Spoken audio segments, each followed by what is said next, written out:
Something extraordinary is happening across the Eastern Hemisphere. For over 70 years, the United States sat atop the global economy with unmatched confidence, a $31 trillion powerhouse driving the world's trade, technology, and currency. But beneath the headlines, a quiet storm is building. From Mumbai's glass towers to Nairobi's innovation hubs, from the solar fields of Gujarat to the gold belts of Ghana, two great forces are converging: India and Africa. Together, they are forging a new path toward growth, independence, and shared prosperity. Economists already describe India's economy in purchasing power terms at about $20 trillion, third largest in the world.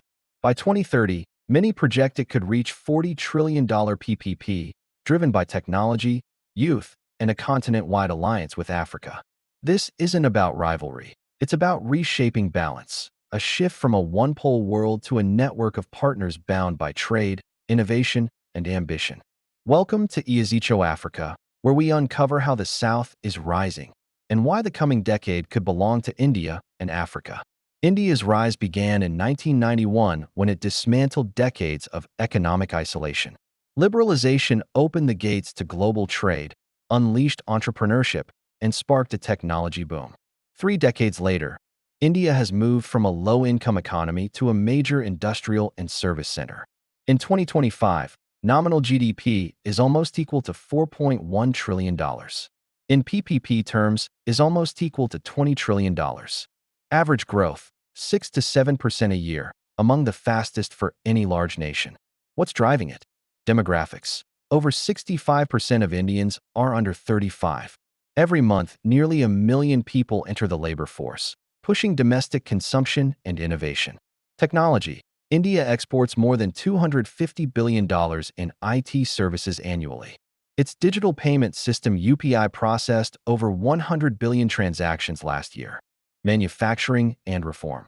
The Make in India program and production-linked incentives are attracting electronics, auto, and defense manufacturing once dominated by East Asia.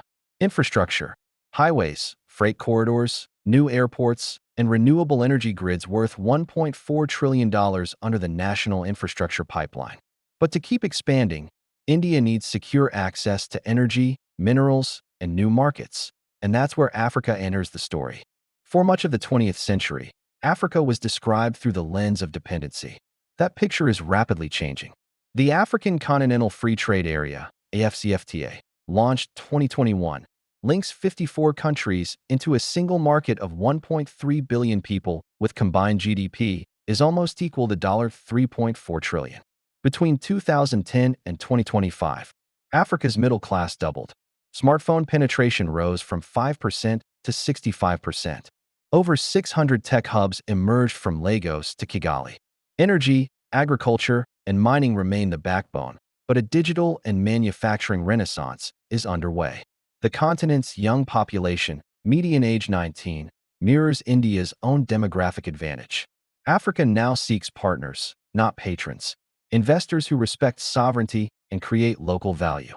India's model, skill training, affordable technology, and democratic governance, fits naturally.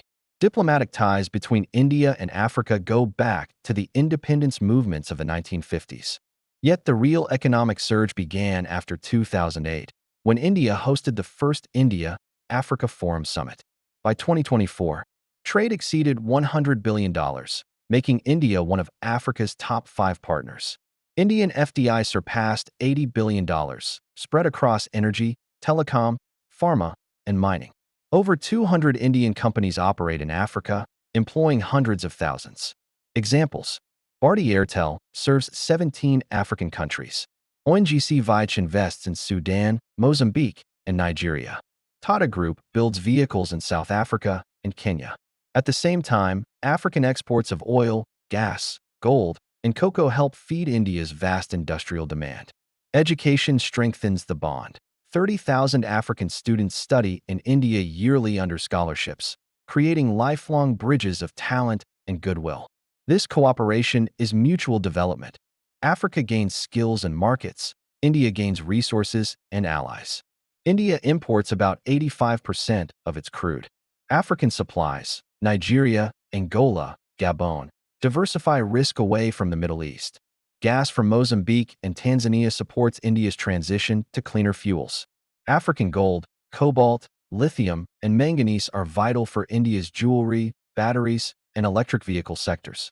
Joint ventures in Rwanda and Ghana process raw or locally, adding value within Africa instead of exporting unrefined minerals. Indian agribusiness invests in Ethiopia and Kenya to produce pulses, tea, and spices. Africa receives affordable tractors, seeds, and irrigation tech. Two-way food trade already exceeds $12 billion. Through the Pan-African E-Network, India provides teleeducation and telemedicine links to 40 African countries. Fintech firms integrate UPI-style systems for low-fee payments. Indian generic drug manufacturers supply over 50% of Africa's pharmaceutical imports, cutting treatment costs for malaria, HIV, and diabetes. India trains African peacekeepers, hosts defense expos, and cooperates on anti-piracy missions across the Indian Ocean, securing trade routes essential for both. Each sector multiplies growth potential on both sides of the ocean. The Asia-Africa Growth Corridor, AGC, a joint vision of India and Japan, anchors ports, roads, and digital cables from Mumbai to Mombasa. New ports in Kenya, Tanzania, and Djibouti cut shipping time by 30%. Logistics parks in Ethiopia and Ghana connect inland producers to global markets. Under the International Solar Alliance, India helps build 10 gigawatts of solar capacity across Africa by 2030. These projects represent more than steel and asphalt. They are the arteries of a new South-South economy. The United States remains the world's largest economy, around $31 trillion nominal GDP in 2025, projected $36 to $38 trillion by 2030. India's comparable figure in PPP terms may surpass that threshold. U.S. policy has historically shaped global finance through the dollar system and Bretton Woods institutions. But today, multiple growth poles are emerging: China's Belt and Road, ASEAN's industrial rise, and the India-Africa corridor. Rather than confrontation, economists see diversification, supply chains spreading beyond East Asia and North America into the global South. For Washington, this means adapting to collaboration instead of control. For Delhi and African capitals, it means broader options for funding and technology. China invested more than $500 billion in African infrastructure over 2 decades. India's approach is smaller in scale, but higher in local partnership content. Many African governments welcome this complementary balance. Europe, facing energy shortages and the need for green minerals, is also courting African partners, making the continent the central stage for 21st century cooperation. Africa's ability to engage multiple partners, China, India, Europe, U.S., strengthens its negotiating power and ensures development that reflects local priorities. Back home, India's growth rests on manufacturing drive. Electronics exports up 50% since 2022. Green energy. Target 500 gigawatts renewables by 2030. Urbanization. Smart city projects upgrading housing, transit, and waste systems. Financial inclusion. Digital bank accounts greater than 500 million. These reforms could sustain a 7% annual GDP growth rate, enough to double output this decade. Africa's macro numbers are improving too. Average growth 2024 to 2030 is almost equal to 4.5%. FDI inflows greater than $80 billion per year. Continental internet penetration greater than 70% by 2030. Nations like Kenya, Ghana, and Morocco lead in renewables and manufacturing. Nigeria and Egypt expand fintech and digital finance. With AfCFTA removing tariffs on 90% of goods, intra-African trade could triple to $1 trillion by 2035. India's participation, from pharma to fintech, amplifies this renaissance. Infrastructure gaps still limit African logistics efficiency. Education and skills need investment on both sides. Climate stress threatens agriculture and coastal zones. Global finance volatility can slow emerging market investment. Yet both regions are addressing these head-on, with green projects, microfinance schemes, and regional banks such as the New Development Bank of BRICS providing alternatives to traditional lenders. If present trends hold, India's nominal GDP is almost equal to $8 trillion. PPP is almost equal to $40 trillion.